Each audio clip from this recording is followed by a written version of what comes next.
bienvenue à tous, on se retrouve aujourd'hui pour une nouvelle vidéo. Donc on prend le cahier de cours, dans l'onglet 1, on va commencer le chapitre 1. Alors chapitre 1, calcul numérique et nombres relatifs. Alors souvent sur Facebook ou sur les réseaux sociaux, TikTok, tout ça, on voit ce genre d'images, on pose une question genre, le calcul ça fait combien? Et là il y a un déchaînement dans les commentaires, tout le monde n'est pas d'accord sur le résultat. Par exemple pour ce calcul, il y a une partie de gens qui vont dire que ça fait 9 et pour une autre partie ça fait 1. Alors pour ceux qui ont trouvé 9, comment ils ont fait? Ils ont calculé 1 plus 2, ça fait 3. 6 divisé par 2, ça fait 3. Et 3 fois 3, ça fait 9. Donc c'est logique de trouver 9 en fait. Peut-être que ceux qui ont trouvé 1, ils se sont trompés. Sauf qu'en fait, ceux qui ont trouvé 1, ils ont fait comment? Ils ont fait 1 plus 2, ça fait 3. 2 fois 3, ça fait 6. Et du coup, 6 divisé par 6, ça fait 1. Donc peut-être que ceux qui ont trouvé 9, ils se sont trompés. Et là, on voit bien qu'il y a un souci. Avec un calcul, on a trouvé 2 résultats. Donc c'est pas possible de trouver 2 résultats avec un calcul comme ça. Donc il doit y avoir une règle à appliquer. Alors grand 1, priorité de calcul. Remarque, quand il y a plusieurs opérations dans un calcul, il faut savoir par quelle opération commencer. On a vu que si on fait dans n'importe quel ordre, on ne trouve pas forcément le résultat. Alors exemple, si je prends l'expression 9 moins 2 fois 4, il y a plusieurs opérations. Je vois que dans l'expression, j'ai une soustraction entre le 9 et le 2, et une multiplication entre le 2 et le 4. Donc si je commence par faire 9 moins 2, j'obtiens 7. Ensuite 7 fois 4, 28. Si je commence d'abord par la multiplication, 2 fois 4 ça fait 8, et 9 moins 8 ça fait 1. Donc là j'ai une expression, deux résultats différents. Propriété. Dans une expression, les multiplications et les divisions sont prioritaires sur les additions et les soustractions. Donc si j'ai le choix entre une multiplication et une addition, je commence par la multiplication. Donc si je reprends l'exemple qu'il y avait juste avant, le 9 moins 2 fois 4, je regarde j'ai quoi comme opération, j'ai une soustraction et une multiplication. D'après la règle, la multiplication elle est prioritaire sur la soustraction. Donc pour que le calcul soit juste, je dois commencer par la multiplication. Je ne peux pas choisir. Donc je commence par 2 fois 4 qui fait 8, donc je trouve 9 moins 8, et ensuite je fais la soustraction, 9 moins 8 ça fait 1. Donc entre le 1 et le 28, on a trouvé lequel était le bon, c'était le 1. Propriété. Dans une expression, on commence par effectuer les calculs qui sont dans les parenthèses. La règle elle dit qu'on doit faire une multiplication et les divisions avant les additions et les soustractions. Mais comment on peut faire quand on veut commencer le calcul justement par l'addition ou la soustraction? On met des parenthèses pour dire on commence par ça.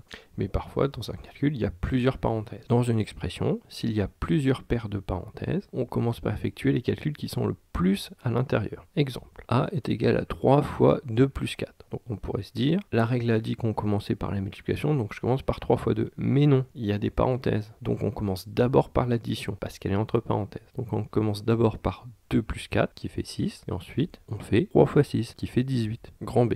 2 plus 5 fois 4 moins 1. Donc là, pareil, j'ai des parenthèses. Donc je vais d'abord commencer par ce qu'il y a dans les parenthèses. Sauf qu'il y a plusieurs paires de parenthèses. On a dit, on commence par ce qui est le plus à l'intérieur. Donc on commence par le 4 moins 1, qui nous donne 3. Ensuite, je regarde, j'ai une addition, une multiplication, et surtout, j'ai des parenthèses. Donc je commence par ce qu'il y a dans les parenthèses. Donc je fais 5 fois 3, qui fait 15.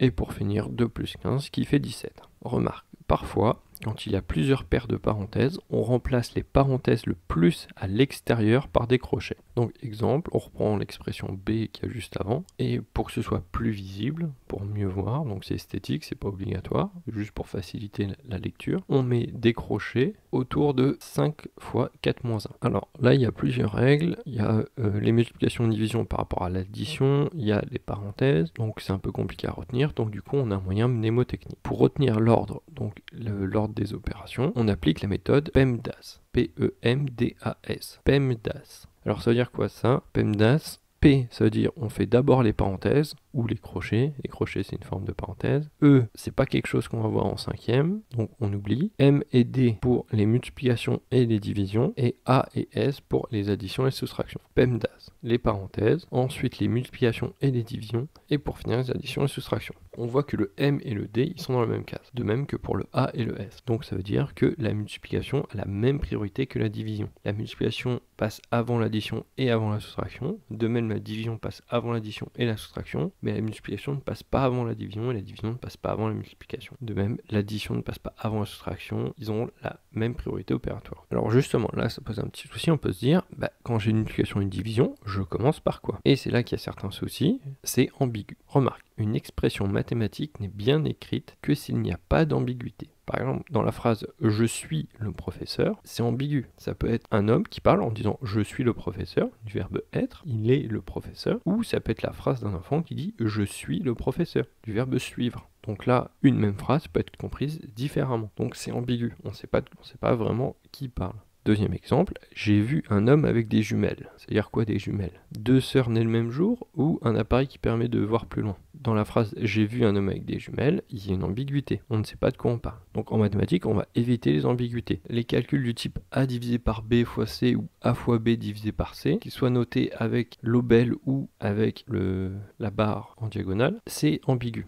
C'est-à-dire que le calcul est mal écrit. Normalement, à un calcul comme ça, on doit répondre « c'est ambigu, je ne peux pas savoir ». Donc si on reprend le A divisé par B fois C, si on veut commencer par la multiplication, on met des parenthèses. Si on veut commencer par la division, on met des parenthèses. Vu que la règle PEMDAS, elle dit on commence par les parenthèses, là, il n'y a pas d'ambiguïté. On sait par quelle opération on doit commencer. Vu que la multiplication et la division ont la même priorité, on ne pouvait pas savoir. Mais les parenthèses, elles lèvent l'ambiguïté. Donc avec les parenthèses, c'est mieux que sans rien du tout. Mais il y a encore mieux que les parenthèses, c'est d'utiliser les traits de fraction. Comme ce qu'il y a à droite. A divisé par B fois C, on va noter A sur B fois C. Et le A divisé par B puis fois C, on va noter la fraction A sur B, et ensuite on va la multiplier par C. Remarque, la barre de fraction joue le rôle de parenthèse. Alors, petite remarque, pour la partie en rouge, celle qui est ambiguë, les calculatrices sont programmées pour effectuer les calculs de gauche à droite. Donc, si elle lit A divisé par B fois C, elle va comprendre A divisé par B, et ensuite fois C. Donc elle va l'effectuer comme ça. Alors que, en soi, c'est ambigu, on ne peut pas savoir. Sauf que,